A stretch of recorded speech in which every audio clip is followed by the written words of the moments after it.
who's the devil. In the 80s or 90s, before all these cameras everywhere, there was a killer that nobody knew what he looked like. He was famous for murdering people, but in a certain way. If you ever saw him, you would be dead. Well, there was an undercover FBI agent that actually came in contact with him. She actually lived and survived. Years later, a mob boss is convinced that she knows who the killer is. So they send a whole bunch of people after her and her family. She's got like a 9-year-old son. Her husband is a cop. She's kind of changed her name and appearance. She's not really in witness protection, but tried to leave her past behind her. She didn't really talk about it. I'm sure her husband kind of knows what happened. But either way, to add to the whole world,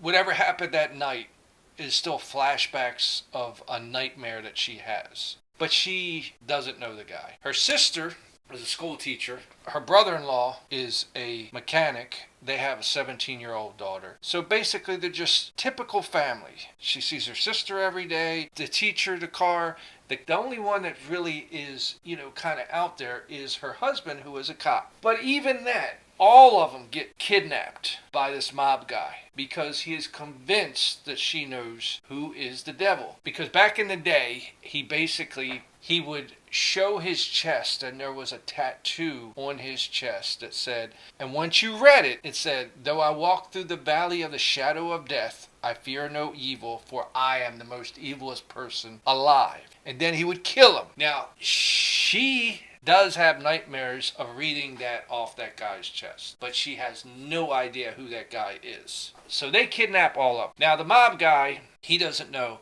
if she knows, if she doesn't. He just wants to find out because he needs to know. For personal reasons, he actually hired that guy to kill her and other people, and he doesn't know if that guy's still alive or what. Now, he has other henchmen, number one killers and all that stuff, but it's very special to never have nobody know who you are. And nowadays, everybody wants to be number one and this and that. This guy was never found. He's a mystery, and he did his job very well. They get all of them in the warehouse, kidnap all of them.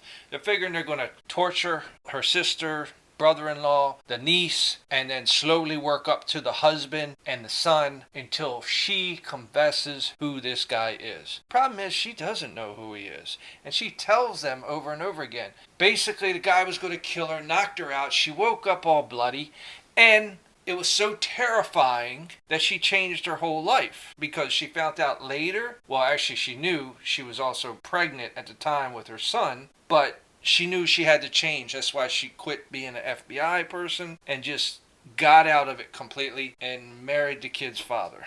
So, long story short, one of the main henchmen guys acts all big and bad and tough and shit like that.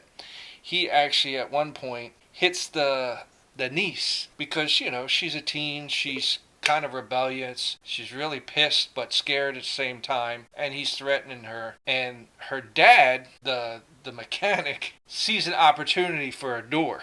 And so while they're actually hurting his daughter, he makes a run for it, which to these tough guys is just hilarious. They've never seen cowardness like this. They literally are laughing at her crying, and they can't believe a father would actually abandon their daughter in a time of need. And I mean, this guy is kind of a little macho. He's car guy, mechanic. He's not like a weak person, but he took the opportunity to run away when his daughter's being hurt. So they think it's funny as shit because it's amazing. But in fact, the brother, I forgot to mention that, they're brothers, and the woman and the sister, they're sisters. Basically, the cop, the mechanic is his brother, older brother. He ran away. So the cop is basically laughing with him, telling them, look, that's checkmate, motherfucker. You guys are done. They can't see it and they don't understand. But they did very quickly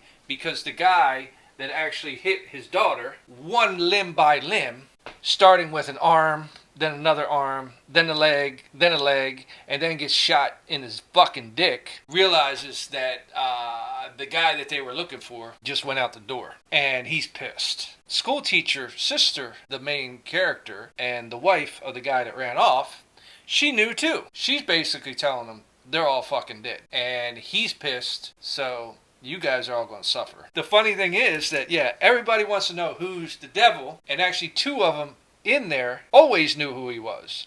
Because what happened was, by the way, there's more to the story, because the mob guy comes in, and this whole thing of finding out who the devil was a whole setup to the mob guy, because people wanted to take him out, and now he actually needs the guy to help him out. But the thing is, when they revealed the backstory, he was sent to kill this girl who was in the FBI. Naturally, once he saw who she was, his brother's dating her, so he couldn't kill her. This is told as they're actually all getting away when they find out, and with the mob guy too, because he actually needs help. But yeah, he couldn't kill her because that's going to be his sister-in-law, and his brother would be pissed. And not only that, his wife, who he's been married to way before this, that's her sister. So she would have kicked his ass. And as for the whole chess thing, because she never knew nothing about that, and they've been to the pool and been on vacation, he tells her that he used to have these tattoos, but they were fake tattoos that he would put on his chest and, have people read it, take them out, but it was removable. Once the fucking cameras started coming in and it was harder to get away with shit, he kind of packed it in. Only he didn't pack it in because of not killing her. That was just a coincidence. He couldn't kill her because his brother was in love with her, and that was the sister-in-law, and he knew that she was also pregnant. It's just convenient that he stopped after that day, because the cameras started popping up everywhere, and it became a little bit harder to get away with it. But yeah, he's a bad dude. Not a bad dude, the reason he's a devil is because he had no remorse either way.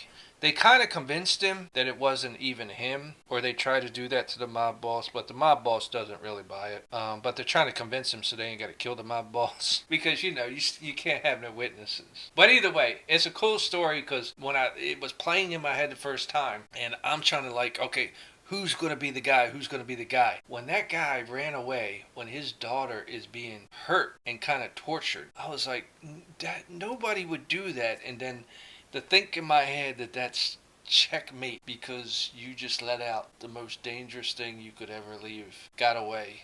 Oh man, that's just awesome. It's like an up and down, light and dark, You think one way, but then you find out another. So it would just be cool.